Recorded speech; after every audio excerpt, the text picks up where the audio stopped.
Looking into wine does wine science. Micro-Oxygenation, or MOX to its mates, is a controlled, periodically continuous addition of tiny amount of oxygen to wine, usually red. Forget the new world of being leaders in technical winemaking innovation.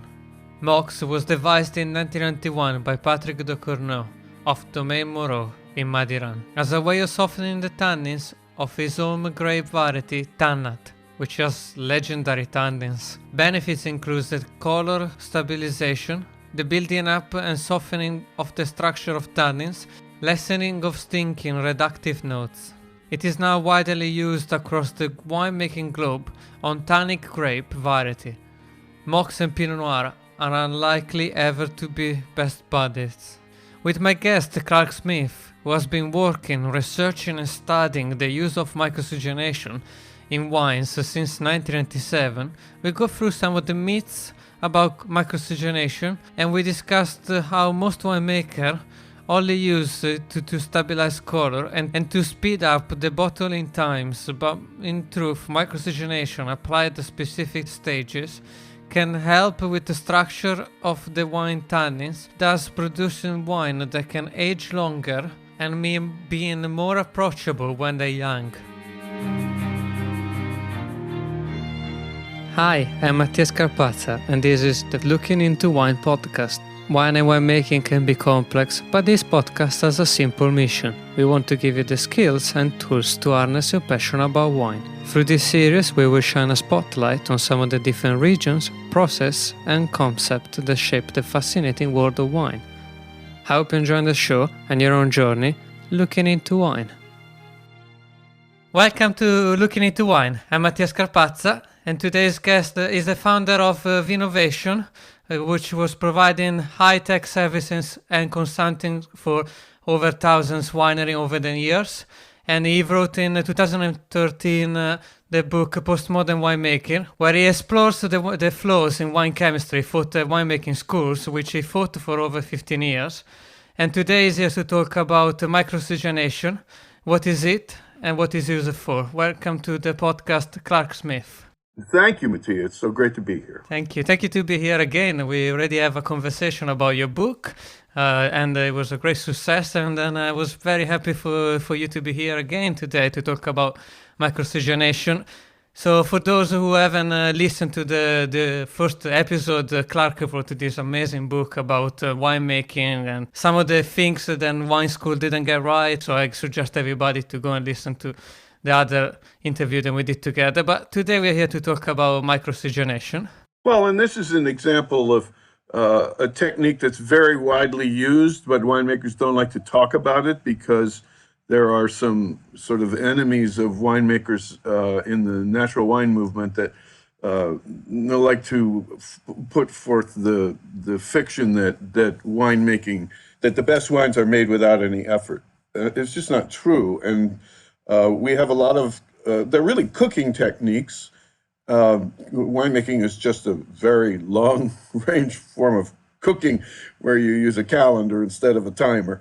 So I want to, really, we're talking about a cooking technique here, and I think it's important for winemakers to be more honest and proud about what they do and not be intimidated by the opposing forces. For me, it's a very interesting topic, and I'm really enjoying exploring it and reading about it. And I hope I can bring some of my listeners to a good conversation, to have a good conversation with winemakers, which I think is very interesting. So, Clark, when did you start working and studying about micro-oxygenation in winemaking? Well, it's kind of a funny story. There was a guy named Thierry Lemaire, French guy, who got a hold of me in 1997, and he said, I want to buy you a beer. And so we met in the bar of the MGM Grand Hotel in Reno, Nevada. And he said, I want to talk to you about a technology we've developed in France. And everybody said that you're the guy to talk to, that your Vinovation is a company that people trust, and we deliver innovations to the industry. And that was kind of true. And so I heard him out, and he said, well, we have this tool that will that will add longevity and richness to wines and refine the tannins, stabilize color, balance reductive strength, and integrate pyrazines, the bell pepper aromas and oak constituents and microbiological constituents. This is like the any winemaker's dream list of positive outcomes, and all of your daughters will marry doctors. And and all you have to do is exactly the opposite of what you were taught in school. So I thought he was crazy. And so we agreed to do a collaborative study in the industry, and those take about 2 years, and try it out. So we didn't want to be associated with it. We didn't want to claim that it really worked, but we were willing to experiment with it. So we had this big disclaimer on the website, and it was there for 2 years, that just said, well, if you want to work with us to try this out, it looks crazy to us, but we're willing to organize a trial. And then 2 years later, we took it down because everything he said was true. So it was the dream machine for a winemaker, and as you were saying, it helped with tannins, with color, and all the things we're going to discuss later. And you were talking that he was a guy from France, because MicroOxygenation originally came from France. Where was he invented, and why it was invented? Well, let me. I would say it was rediscovered. If you don't mind, I want to go all the way back to ancient winemaking and talk about enological oxygen. So if you go to the Republic of Georgia, to the Ekalto monastery in Kakheti region, this was a 4th century monastery that was also a winemaking school. And if you go there, they have a crushing station that's up on top of a mountain. And they have, Lord knows how they did it. They dug this tunnel 2 kilometers through the mountain down to the university. So they were gravity feeding. They would go all the way up there and crush the grapes. And so then the juice would come down through the mountain. And then they'd put the skins and the seeds in a donkey cart and bring them down. And everything was gravity fed into these clay jars in the ground. They call them creveries. Why do they do that? The only possible explanation is that they knew about something that we call hyper-oxygenation, which is what I do with my aromatic whites. Things like Riesling and Muscat they're very delicious. And so the bees and birds attack them. And so they have to make a lot of tannin to sort of cauterize the wounds that come from predators. So just like a banana or an apple, one of these grapes the wound will turn brown. So you have all these tannin, and it's a problem because when it oxidizes, a side reaction is hydrogen peroxide, and that attacks the fresh, fruity aromas and turns them into petrol and kind of makes a stale wine. So they must have known this because they're taking ricozzatelli, which has this same property, and they're oxygenating it before they ferment it to brown out these tannins so that the wine is more fresh. Yes, it's a great story there, and I never heard of it. Yeah, so now we fast forward to World War II and Hitler and the bomb and the politics that caused us to spend enormous amounts of resources in order to split the atom. And once we had it, we investigated a lot of peacetime, energy production and other peacetime nukes. And part of the discovery was, and this was Germans, they figured out that we could slide these plastic sheets into atomic piles, and the alpha particles would etch holes, and they put them in a bath of fluoric acid. You end up an integrity testable sterile filter. Now, before that, all those German Rieslings like the Spätlese were not sweet because before World War II, an off-dry white wine was a high explosive. So when we got these integrity testable filters, we were able to bottle these off-dry wines. And the one that changed the world was Blue Nun. So all of a sudden, we could have sweet, fresh wine. And the Germans invented a whole system involving stainless steel and inert gas and basically keeping oxygen away from those light, fresh whites. And that just swept the world. So all the white wine we drink today is children of Blue Nun. All the way to New Zealand Sauvignon Blanc. It's not sweet, but it is very fresh. And they work really hard to keep the oxygen away. And so the whole idea that oxygen is the enemy of wine got started in Germany. And then Émile Pinot in Bordeaux, not to be outdone by the Germans, they pulled in the stainless steel and the inert gas, and they started making Cabernet as if it were Riesling, as if oxygen is the enemy of wine. For a long time, the next thing that happened was the flying winemakers came over from Australia because the British supermarkets were saying, the French are making all this terrible wine. Why don't you come over here and show them how to make it? So their solution was to let the grapes hang on the vine, so to sort of break the spirit of the antioxidative power of the wine. And it worked really great for making grocery store wines that you were going to drink up the same day, but those wines didn't age at all, and that led to the disaster of the 97 Barolos, for example. So then, in the middle of all this peasant winemaker named Patrick Ducournau was in Madiran, which is kind of halfway between Bordeaux and the Pyrenees, and he just had a little winery there, and their grape is tannat. Now tannat has tons of tannin, like 3 times as much tannin as Cabernet Sauvignon. And everybody was pulling it out because the wines were terrible. they were harsh and bitter and just like putting cocoa in your mouth. So he had a dream that the problem was that the wine was starved for oxygen.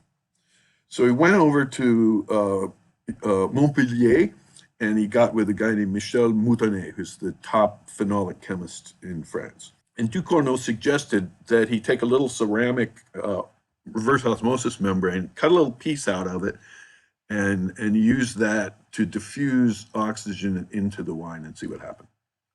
And so at first he was doing just a little bit, about, a barrel normally gives about 1 milliliter of oxygen per liter of wine per month, very slow.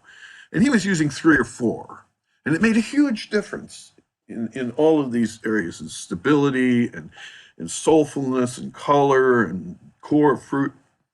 Well, by the time I got there in 1999, they were using 180 barrel equivalents. And making wines that were just huge and lovely and age-worthy. And so that's how it all got started. Patrick and of course Thierry was one of his lieutenants. Basically, the principle of micro-oxygenation is this ceramic disc that is set inside the tank and shoot through a calculated amount of oxygen. How does one go and calculate it, and what are the risks?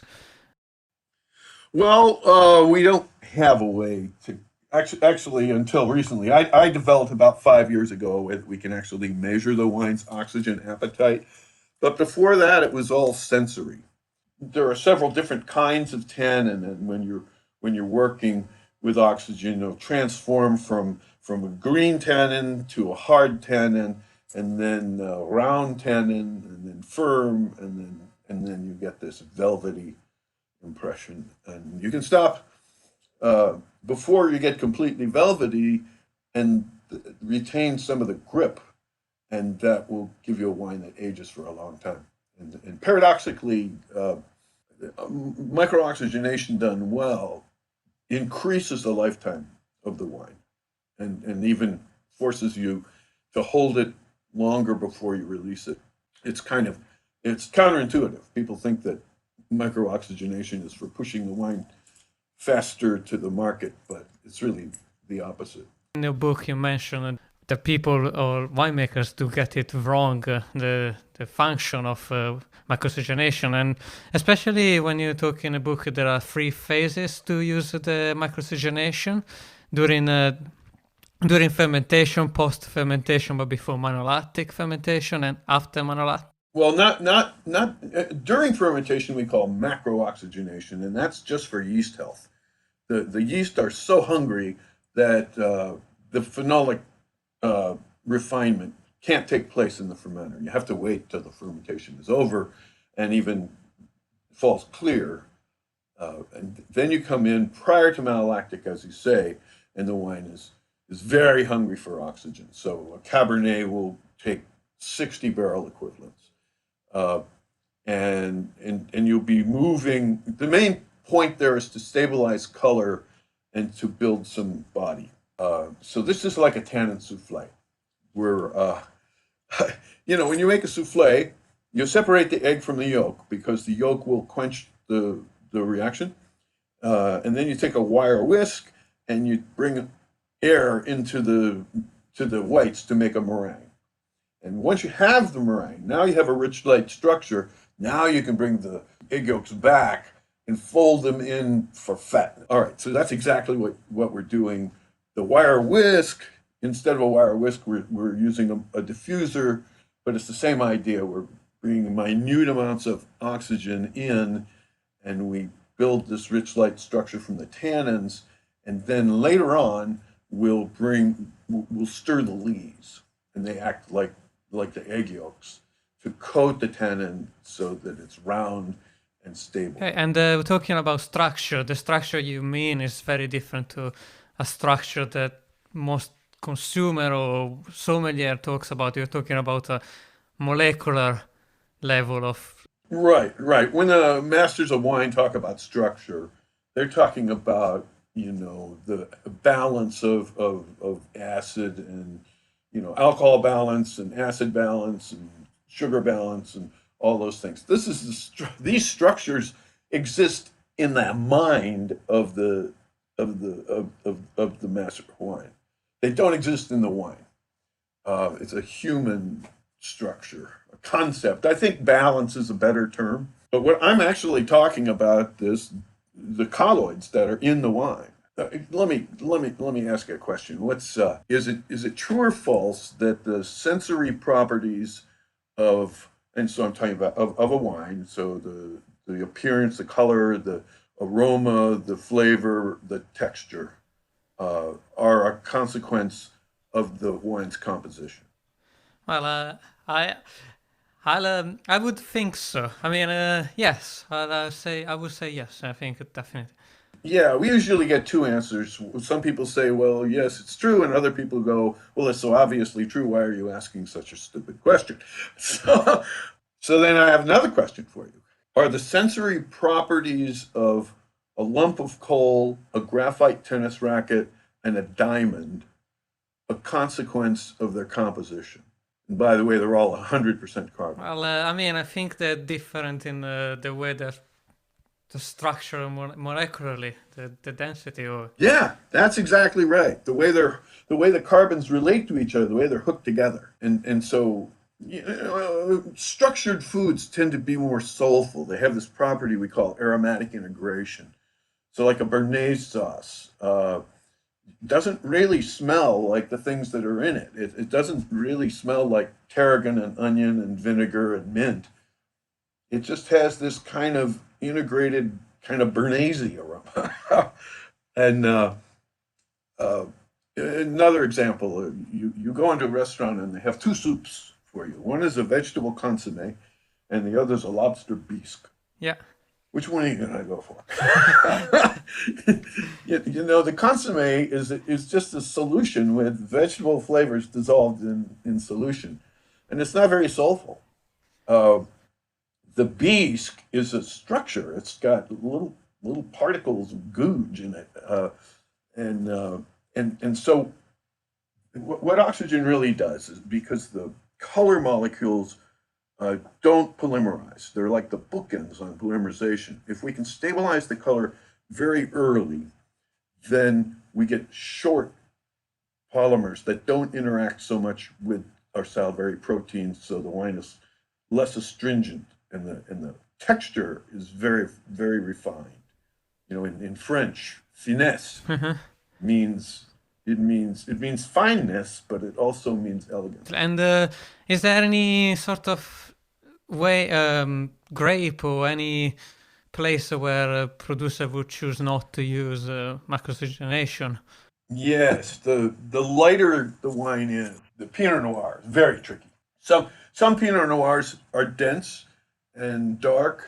The Côte d'Or, good example of wines that respond very well to oxygen. But the Côte de Beaune, not so much. Ethereal wines, they don't have a lot of tannin, they don't have a lot of color, and so they don't protect themselves very well. The other one that surprises people is Zinfandel. Zinfandel is very fragile. Yes, and I mean, I was reading, and can you have the risk of having like oxidization or reduction if you're not? Is that one of the risks of micro-oxygenation if you're not 100% secure what you're doing? You do increase the reductive strength of the wine when you challenge it with oxygen. It's kind of homeopathic, and we understand the chemistry of why this is true. I'm not going to bore your people with that, but it's scientifically well understood how that works. And this has happened to us. Some of the wineries in the Central Valley that are used to making huge amounts of bulk wine and then selling it very quickly, it doesn't work. We would go in there, they'd have 50,000 gallons of Petit Syrah, and we'd oxygenate it, and we would turn it into a much better wine, but then it would be really reductive, and they'd have to wait an extra year to clear that tank, and so they weren't very happy. Even though the wine was much better, it just didn't fit their program. So you do have reduction problems if what you're trying to do is release the wine early. Then you don't want to do phase one. You wait for phase two, and then you're sort of quenching the wine. You can use oxygen to push a wine for more early release, but it's really not what the tool is for. Absolutely. I mean, that's it's very interesting because I was reading on like different grape varieties that they need different level of oxygens, and there's a lot of tables and a lot of specific numbers. But I was also trying to understand how does micro-oxygenation differ racking, which does similar thing. How does one would? No, it actually does the opposite. We call that violent or punctual oxygen, and that sort of breaks the wine. So you're pushing it along. It's also sometimes called cliquage because there's a French machine that you can drop a diffuser into a barrel and just blast it with oxygen for a few seconds. So there's a you're climbing around the barrel stack, and you have this remote control that turns on the solenoid to give you your blast of oxygen in it. And so the solenoid goes click, but it's a French solenoid, so it goes click, and and that's where cliquage comes from. Thierry used to tell me that it's sort of like when you're making fine furniture, you put a layer of varnish down, so now you have more structure, and then you come with the steel wool and you sand and polish it and smooth it down, and then you put another layer and then you sand and polish that. That's the difference between micro-ox and cliquage. Absolutely, Clark. I mean, I got a last question for you because I was reading that.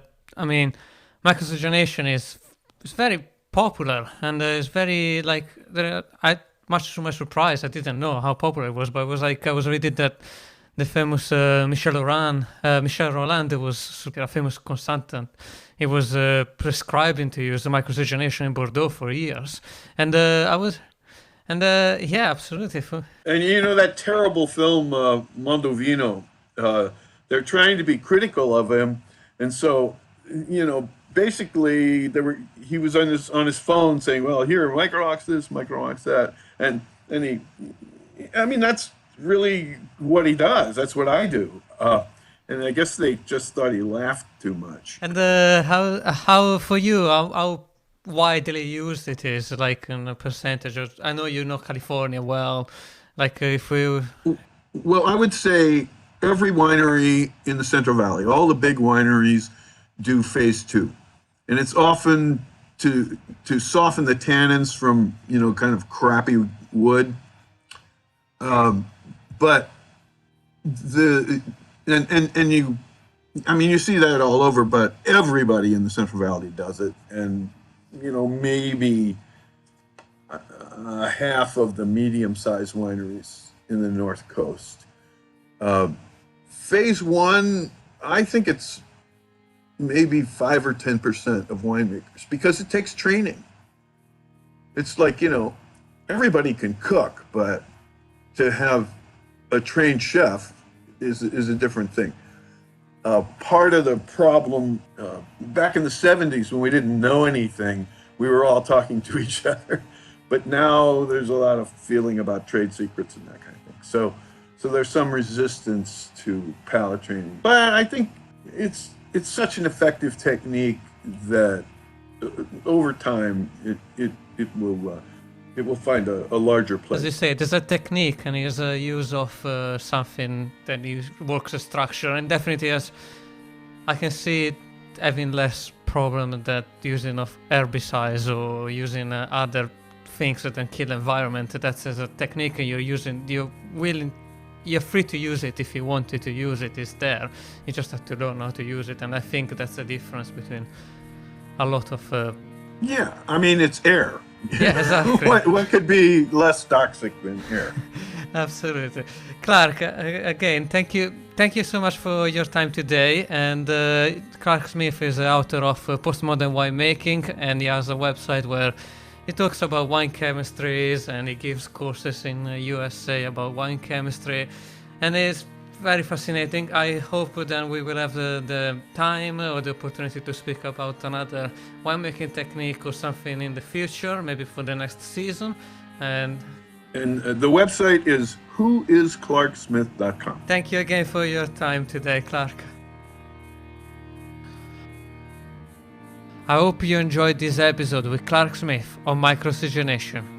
Remember to hit the subscribe button if you enjoyed this podcast, and if you find it that it gives you valuable information, please give us a review and tell your friends.